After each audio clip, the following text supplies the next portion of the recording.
Bienvenue sur la chaîne Pièces de Radio Complet. Pensez à vous abonner pour ne pas rater les épisodes prochains.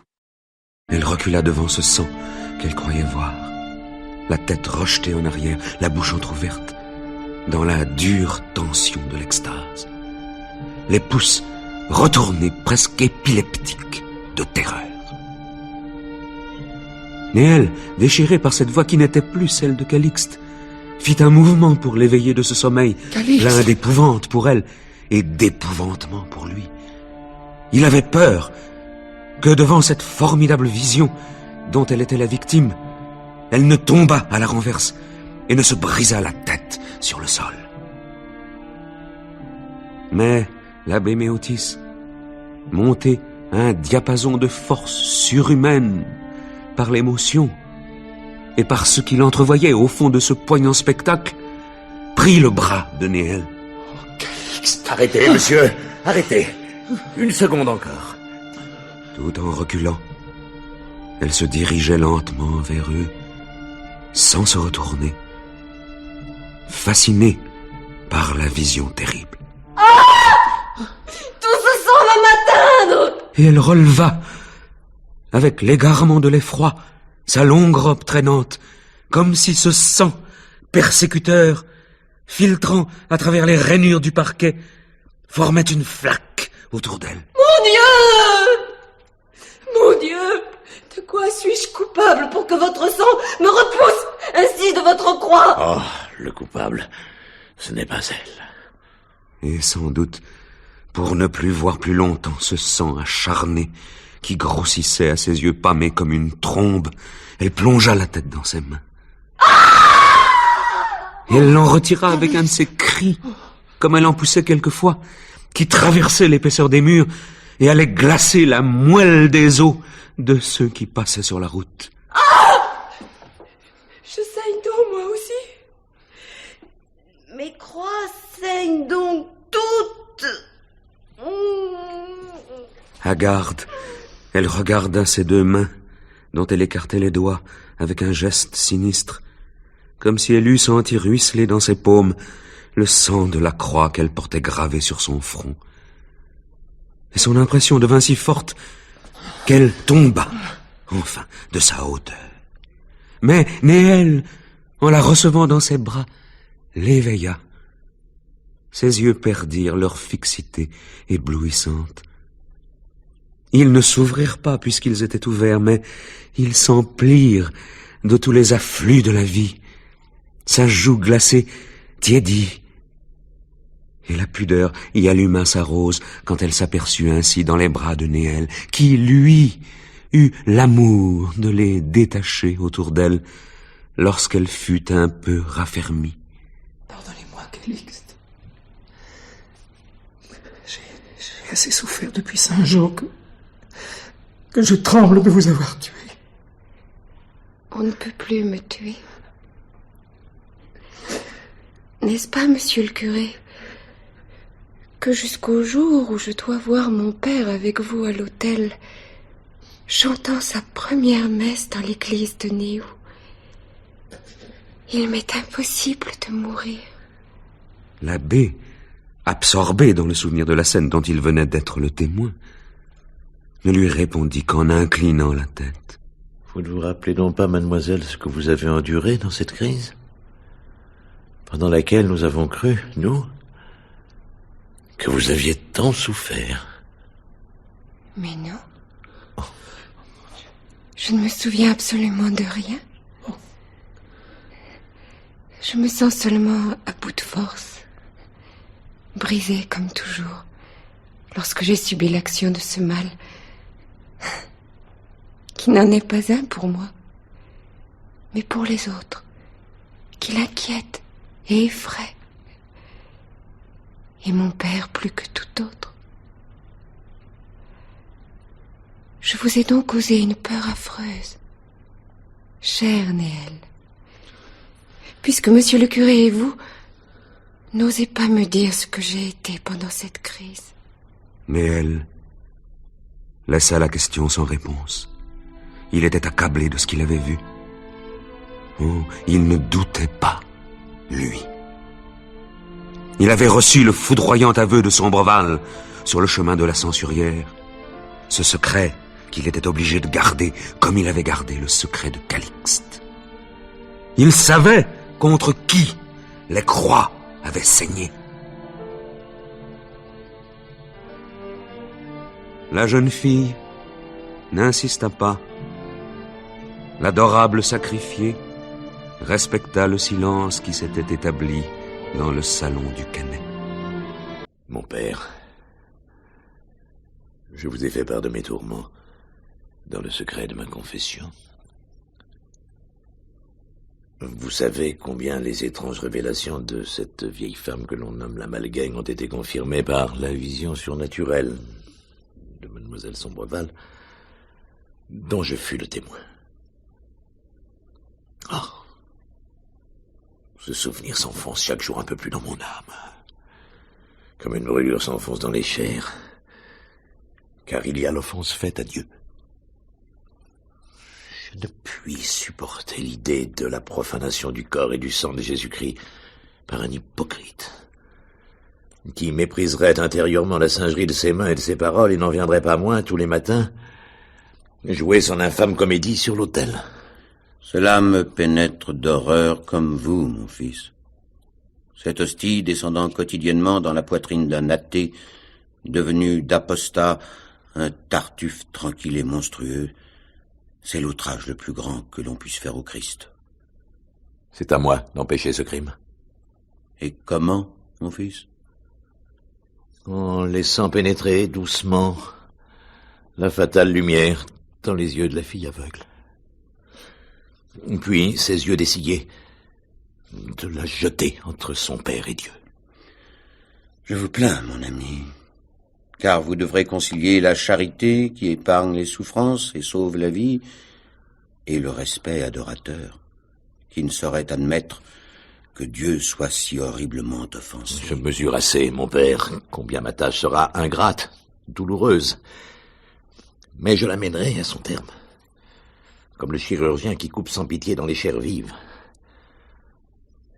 En lisant les lettres de Sombreval qui apportent chaque jour des joies nouvelles à sa fille, je puis me rendre compte de quelle hauteur je vais la précipiter.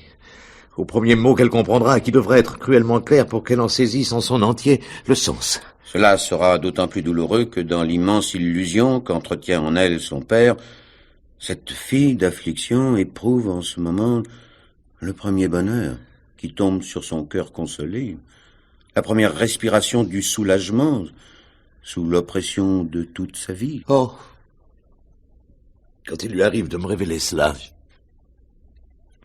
je ne me sens plus le courage d'être la faux qui coupera la pauvre fleur poussée hier. Je comprends votre tourment, mon fils, tout en craignant que vos hésitations ne finissent par devenir des remords. Ce que j'espérais, voyez-vous, mon père, c'est que Dieu exaucerait mes ardentes prières en ouvrant lui-même les yeux de l'aveugle.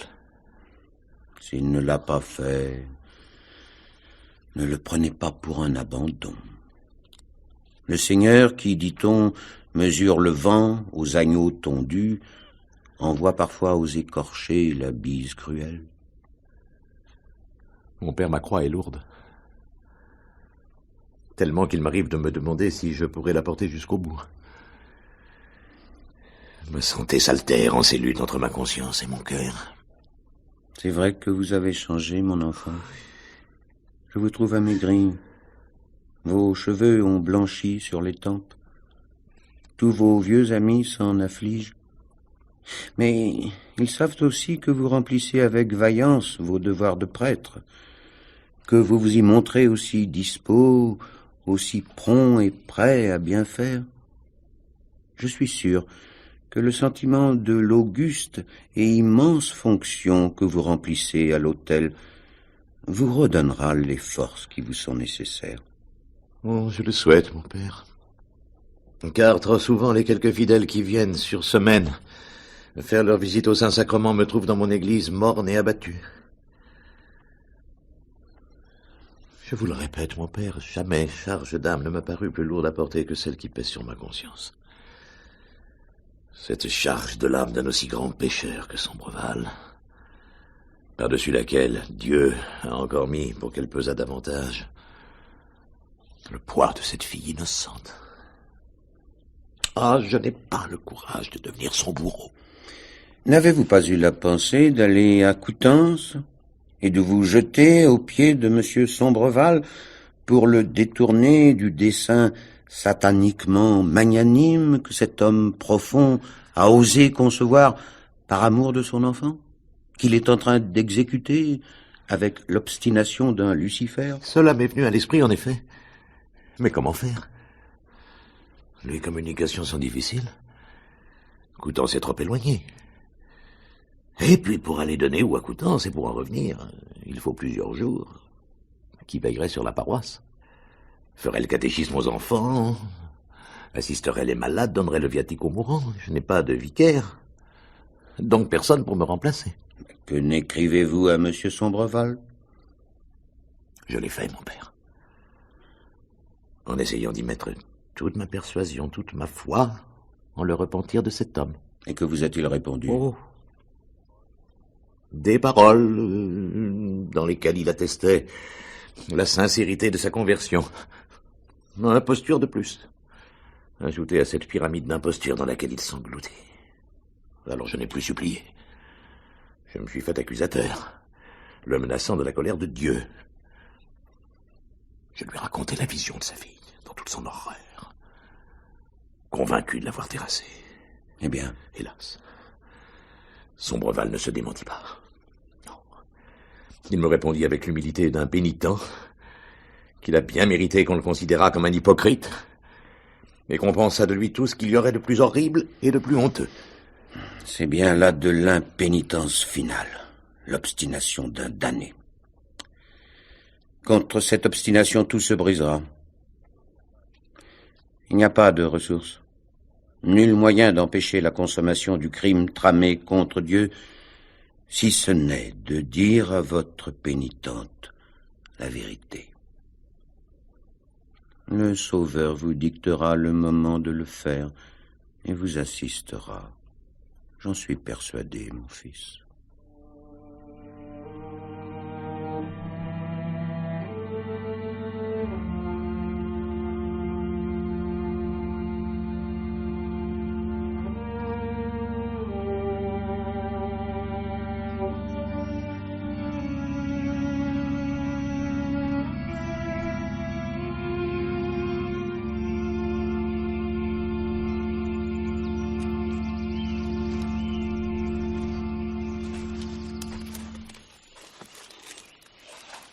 L'attitude de monsieur le curé me semble incompréhensible depuis quelque temps, cher Néel.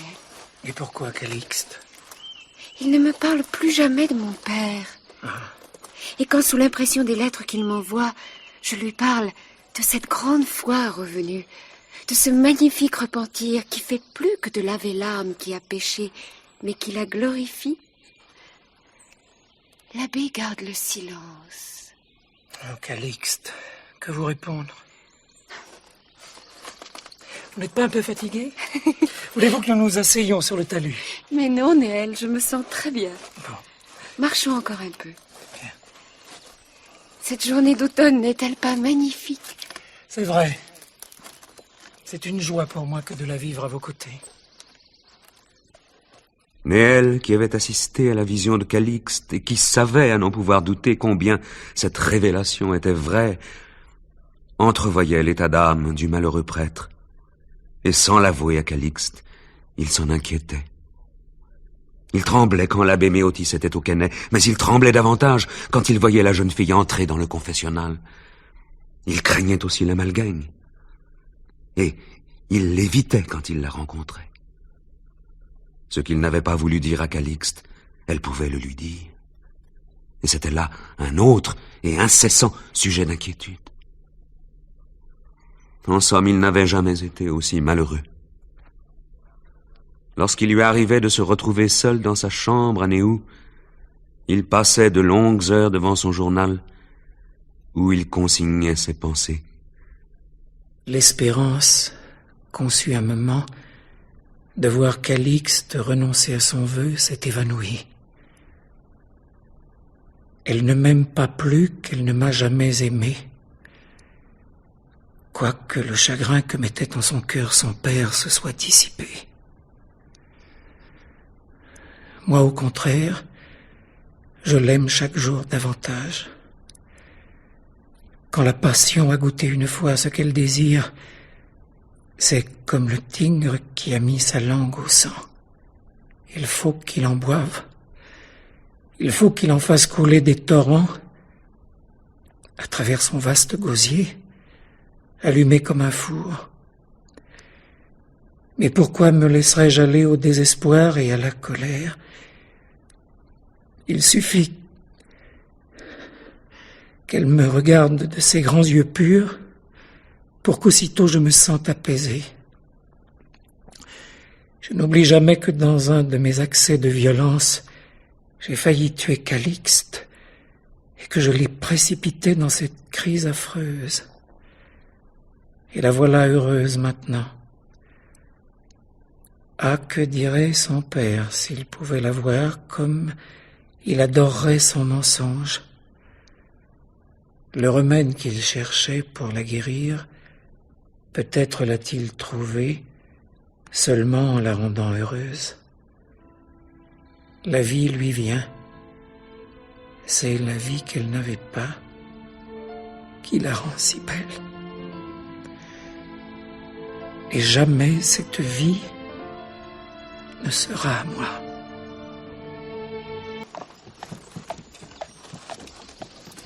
N'est-ce pas le fils Serpin qui revient des champs? Mais si.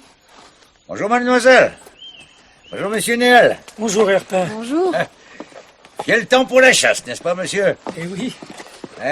Mais le goût n'y est plus à ce qu'il paraît pour le fils de votre père. Sans chat, quel massacre de perdrix et de bécassines vous auriez pu faire aujourd'hui. Oh! Monsieur de Lieusaint qui va toujours, malgré l'âge, ne se gourdit pas, lui, auprès des demoiselles. Car il est en bas de la côte avec la sienne et il chasse depuis un matin que je les ai rencontrés avec ma quérette. Père, oh, elle chasse comme un homme, mademoiselle Bernardine. Allez, alors, le voyou, la compagnie. Au revoir, Herpin. Et Au revoir, Herpin.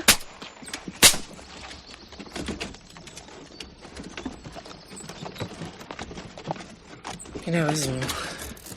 C'est vrai, je n'aime plus la chasse. Je ne souhaite plus la guerre.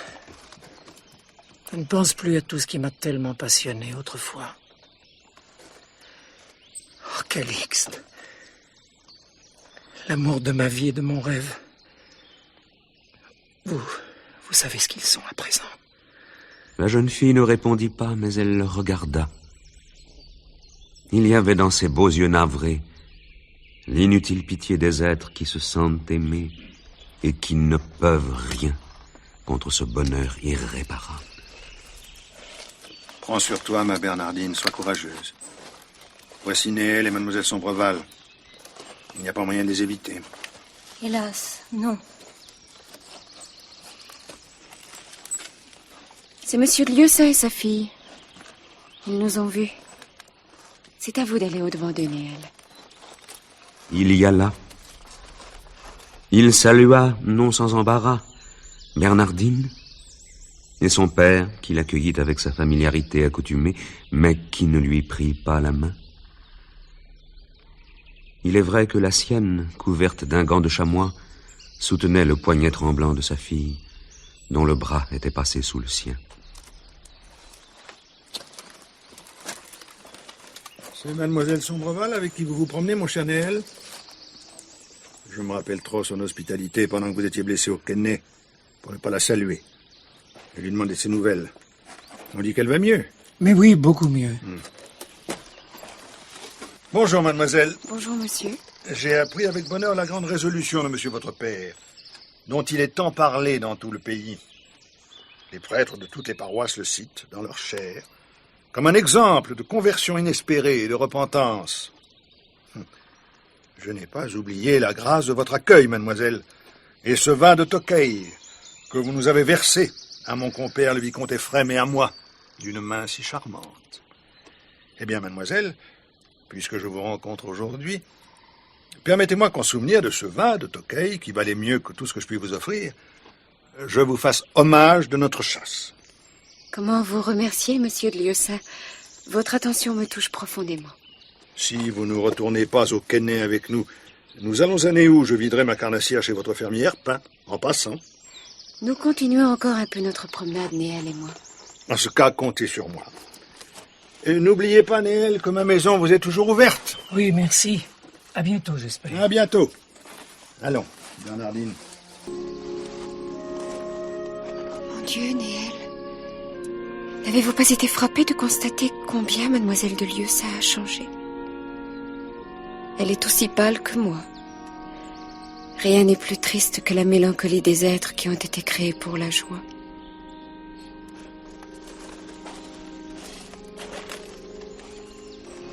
Moi, je suis morte pour lui.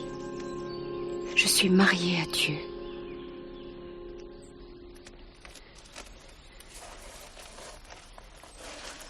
La tuerez-vous donc, Néel?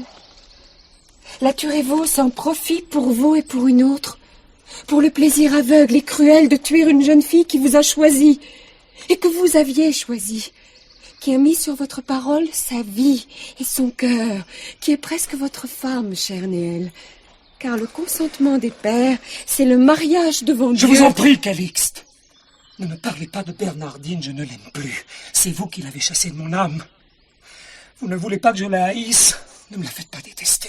Écoutez, Néel, si je mourais, moi, et si en mourant je vous demandais de faire cela pour moi, vous le feriez, n'est-ce pas?